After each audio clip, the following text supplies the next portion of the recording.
The sound of waves crashing against the shore echoed in the distance as the old fisherman, Elias, walked along the beach at dawn. The salty air filled his lungs as he scanned the shoreline, searching for anything the sea might have brought in overnight. It was a routine he had followed for years, a ritual of solitude and reflection. But today something was different.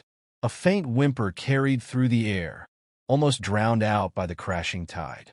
Elias froze, his weathered hands tightening around the net he carried. He turned toward the source of the sound, his heart hammering in his chest. Just beyond a cluster of jagged rocks, half buried in the wet sand, lay a small, trembling creature. It was a puppy. The little dog was barely moving, its frail body covered in sores, its fur matted with seaweed and sand. As Elias stepped closer, he saw something horrifying. The puppy's legs and underbelly were riddled with barnacles, their sharp edges cutting into its skin. Parasites clung to its body, feeding off its weakened state.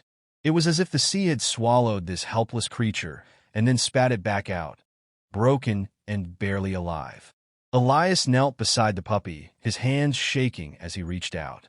Its breath was shallow, its eyes half closed, as if it had already accepted its fate. But Elias wasn't about to let that happen. Gently, he lifted the pup into his arms, careful not to press against its wounds. The creature let out a weak whimper, but didn't resist. It was too exhausted, too far gone to fight back. Elias felt a pang of anger. How had this happened? Had someone abandoned it? Had it fallen into the ocean, struggling against the tide until it washed ashore? There was no time for questions now. Elias carried the puppy home, his steps quick despite his aging limbs. His small fishing shack sat on the edge of the cliffs, overlooking the vast ocean that had given him both life and hardship. He pushed the door open with his shoulder and laid the puppy on a pile of old, soft blankets near the fireplace. The old man worked quickly. He warmed a bowl of water, dipping a rag into it before carefully wiping the salt and grime from the pup's fur. Each touch made the puppy flinch, but Elias murmured softly, reassuring it that it was safe now. The real horror, however, came when he started removing the barnacles. With trembling hands, Elias used a pair of tweezers to carefully pry them away, wincing as the puppy whimpered in pain. Blood seeped from the wounds left behind, but Elias pressed on. He had seen suffering before, lost sailors, injured seabirds, the brutal force of nature. But this was different. This was something innocent, something that had known only pain and fear. As the last barnacle fell away, Elias let out a long breath. The puppy was still trembling, but it was breathing. That was something. Days passed. The puppy, whom Elias had started calling Milo, slowly regained his strength. He was still weak, still skittish, but there was a spark in his eyes now, a quiet resilience that Elias admired. He fed Milo small portions of fish and rice, watching as the pup hesitated before eating, as if unsure whether this kindness was real. At night, Elias would sit by the fire, running a gentle hand over Milo's fur, whispering stories of the sea. And then something strange happened. One evening, as the sun dipped below the horizon, casting an orange glow over the waves, Milo lifted his head and stared intently at the door. Elias followed his gaze, but saw nothing. The wind howled outside, shaking the windows. Milo's ears flattened, his body tensed. Elias frowned. "What is it, boy?" Then a sound, a soft scratching at the door. Elias's breath caught in his throat. He wasn't expecting visitors, and the nearest town was miles away. No one ever came here. Slowly, he rose to his feet, his heart pounding against his ribs. Milo let out a low, almost imperceptible growl. The old man reached for the door handle, hesitating for just a moment before pulling it open. Nothing. Just the wind, the crashing waves, the endless stretch of empty shoreline. But then he saw them. Footprints. Fresh, wet footprints leading from the sea to his doorstep. A chill ran down Elias's spine. They were too small for an adult, but too large for an animal. They stopped just at his door, as if someone or something had been standing there waiting. Milo whimpered, pressing himself against Elias's leg. The old man swallowed hard and stepped outside, his eyes scanning the shore. The wind picked up, whispering through the trees, sending shivers down his spine. Who had come to his door? And why? The answer came the next morning. As Elias stepped outside with Milo trotting beside him, he noticed something strange near the cliffs. A small bundle of seaweed, tangled with something metallic, lay half buried in the sand. He picked it up carefully, unwrapping the strands. His breath caught. It was a locket covered in rust and barnacles, but unmistakable in its delicate craftsmanship. He pried it open with shaking hands, revealing a faded photograph inside. A young girl with bright eyes and a wide smile. Elias's hands trembled. He knew this face. Decades ago, a storm had taken a ship off this very coast. A family had been aboard. The father and mother were found. The little girl was never recovered. But here, in his hands, was something that hadn't been seen in all those years. Milo whined beside him, as if sensing the weight of the discovery. Elias turned toward the sea, his mind racing. Had the ocean finally given back what it had taken? Had the spirit of the lost child come searching for something? That night, as he sat by the fire, Milo curled against his side, Elias made a decision. He would find out. He would learn the truth. And as the wind howled through the trees once more, he knew some stories never truly end. Elias barely slept that night. The locket weighed heavily in his palm, its rusted edges rough against his fingertips. He couldn't shake the feeling that something, had been at his door. The footprints leading from the sea, the way Milo had sensed something before he did, it all felt too connected. Milo stirred in his sleep, letting out a small whimper, his paws twitching as if he were running in a dream. Elias reached down and stroked his back gently. "You're safe now, boy," he murmured. But as his fingers traced over the puppy's fur, something sent a shiver through him. Milo's wounds, the deep cuts where barnacles had been embedded, were healing at an unnatural speed.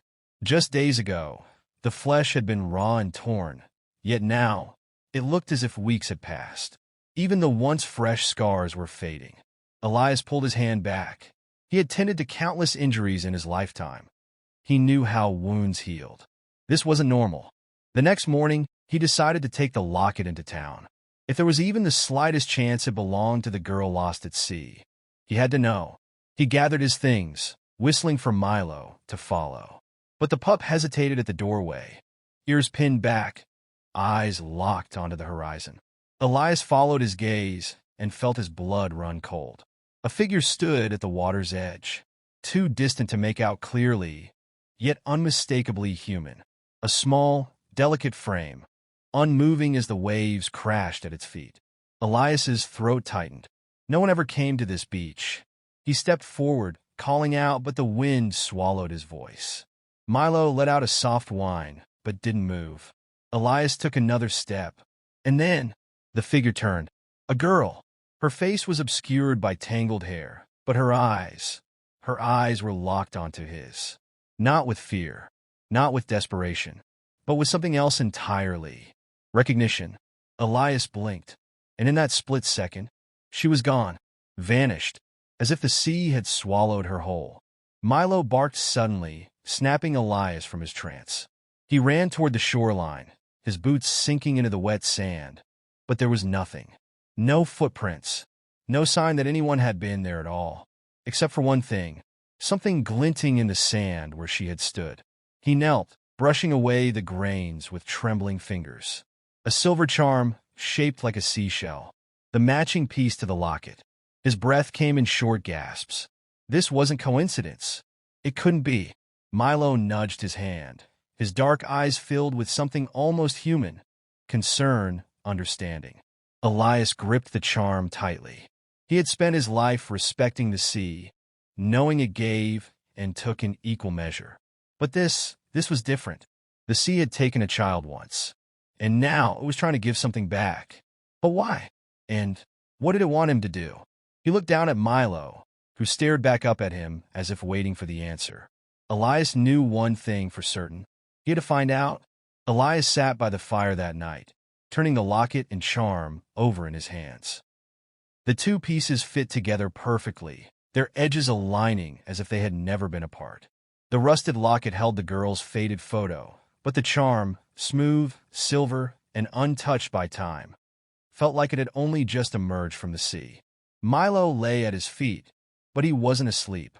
His ears twitched at every sound, his body tense. The pup had sensed something before Elias had. He had known something was out there. Elias exhaled, rubbing his forehead. He had never been a man to believe in ghosts or spirits. But tonight, the weight of the past pressed down on him like an anchor. Why now? Why after all these years? His mind drifted back to that stormy night decades ago. He had been much younger then, barely past his 20s, working on a fishing boat when they received word of the wreck. The family had been on a small vessel, caught in the violent currents.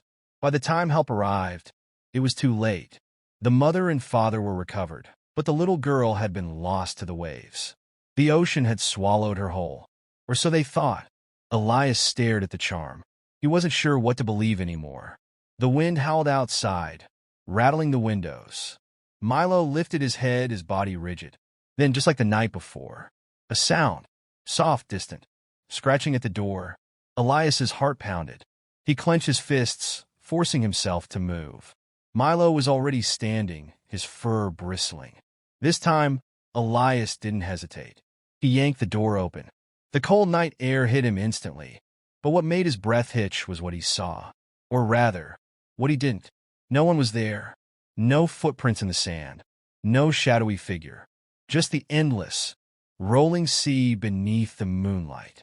But the scratching hadn't been the wind. He had heard it too clearly this time. He stepped onto the porch, his eyes scanning the shore. Nothing. But then, Milo growled low in his throat, staring at something just beyond the rocks. Elias followed his gaze, and his blood turned to ice. The girl was there again, standing at the water's edge, her hair moving with the wind, her gaze locked onto his. Elias opened his mouth, but before he could speak, she raised a hand and pointed, not at him, at Milo. Elias's breath caught. The pup whimpered, but he didn't move. The girl's lips parted, but no sound came out. Just the silent movement of words. Words Elias couldn't hear, but somehow understood. Then, as if carried away by the tide itself, she faded into the mist. Elias stood frozen, his fists clenched. He turned to Milo, who was trembling, but not with fear. With recognition, Elias dropped to his knees, gripping the locket and charm in his palm. The answer was right in front of him. Milo wasn't just some stray. He was connected to her. The sea had taken one life. Had it given another in return? Elias barely breathed. The weight of the realization pressed on his chest like an anchor. Milo wasn't just a lost pup. He was part of something much bigger. Something that defied logic. Something that made the hair on the back of Elias's neck stand up. The girl had pointed at him. She had looked at Milo as if she knew him. Or rather, as if he was hers. Elias looked down at the little dog, his fur damp from the ocean air, his dark eyes filled with something deeper than fear. Something almost human. His pulse pounded as a thought crept into his mind. One he dared not believe. Could it be possible? Could Milo be her? No. That was insane. Ridiculous. He had seen strange things at sea, heard the myths of sailors who swore they'd seen spirits in the waves. But this? And yet, the wounds Milo had come to him with, the barnacle-covered body, the deep cuts, as if he had been scraping against the ocean floor for years. The unnatural way he was healing. The girl appearing, silent but desperate, trying to tell him something. It all pointed to one terrifying, undeniable truth. Milo wasn't just a dog. He was the girl's soul, trapped, lost, caught between two worlds. The sea had taken her, but it hadn't let her go. Not completely. Elias swallowed hard. If this was true, then the ocean wanted something from him. Or worse, something from Milo. A gust of wind slammed against the cabin, rattling the wooden walls. The fire flickered violently, casting long, twisting shadows. Milo let out a low whimper, pressing himself closer to Elias's leg. "I won't let anything happen to you," Elias whispered, gripping the pup gently. But the moment the words left his mouth, the door burst open. A violent force, like a tidal wave crashing through, knocked Elias back. Cold air swept inside, carrying with it the scent of salt and something ancient. Milo barked wildly, his tiny body trembling, but Elias couldn't move. He could only stare, because standing in the open doorway was her, not just a shadow, not just a vision disappearing into the mist. She was here. Her bare feet dripped seawater onto the wooden floor. Her pale dress clung to her small frame, tattered as if torn by years beneath the waves. And her eyes, those hollow, sorrowful eyes, they locked onto Milo. Elias forced himself up, stepping protectively in front of the pup. "What do you want?" he demanded, his voice hoarse. The girl didn't speak, but she lifted her hand again, palm open. The locket in Elias's pocket burned against his skin. He knew what she wanted. She wanted to go home, but that meant letting go of Milo. And Elias wasn't sure he could. The wind howled through the open door, whipping through the small cabin like an unseen force urging Elias to act. The girl stood motionless, her outstretched hand trembling slightly, but her eyes, those deep, sorrowful eyes, never wavered from Milo. Elias tightened his grip on the pup. Milo whined, ears flattened, but he didn't try to escape. He wasn't afraid of her. If anything, he seemed drawn to her, the way the tide is pulled to the shore, inevitable and unstoppable. The locket in Elias's pocket grew warmer. His mind raced. If he gave the locket back, would she finally find peace? Or would he lose Milo forever? The sea had taken her once. Was it here to take him too? No, Elias muttered under his breath. His entire life he had seen what the ocean could do. He had lost friends to its depths, watched the water claim lives without hesitation. He had spent years respecting its power, but now it felt like it was demanding something from him, and he wasn't ready to give it up. But then Milo did something that shattered his resolve. He stepped forward. The little dog, battered and bruised, the pup who had survived against impossible odds, took slow, careful steps toward the girl. His tail didn't wag. His ears remained low. But he wasn't afraid. Elias's throat tightened. "Milo, don't." The girl's expression softened. And for the first time, Elias saw something other than sadness in her face. Relief. Milo stopped just inches away from her. The girl crouched down, reaching out a trembling hand. Elias swore he saw the air shimmer between them, like heat rising off pavement on a summer day. Then, her fingers touched Milo's head. A wave of cold shot through the room. The cabin walls groaned, the fire sputtered, and Elias felt an overwhelming pull, like the tide dragging him into the deep. Milo let out a soft, content sigh. His body relaxed. And then, he vanished. Elias's heart stopped. One moment, Milo had been there, standing in front of the girl. The next, nothing. Just empty space. "No!" Elias gasped, scrambling forward. His hands clawed at the air, at the space where the pup had just been. "No, no, no!" The girl stood. The sadness was gone. Her body, once dripping and broken, seemed whole again. Her eyes, no longer empty, now shone with something else, gratitude. She looked at Elias. Then, in the softest whisper, he heard her voice for the first time. "Thank you." And with that, she turned and walked into the mist. The wind died instantly. The cabin fell silent. The fire steadied, its glow flickering against the walls. Elias knelt there, his hands still outstretched, his breath ragged. Milo was gone. The girl was gone. And all that remained was the locket in his hand. No longer rusted, no longer broken. Whole. Elias closed his fist around it, feeling its warmth. A part of him wanted to scream, to curse the ocean for taking what he loved. But deep down he knew. The sea had never taken Milo. It had only returned what was lost. With a heavy heart, Elias rose to his feet, stepping outside. The waves lapped gently at the shore, peaceful for the first time in what felt like forever. He took a deep breath, and for the first time in years, he wasn't afraid of what the ocean had to say. If this story moved you, don't forget to share your thoughts in the comments. Let's keep these stories alive. Like, share, and subscribe to keep uncovering more tales that will leave you speechless.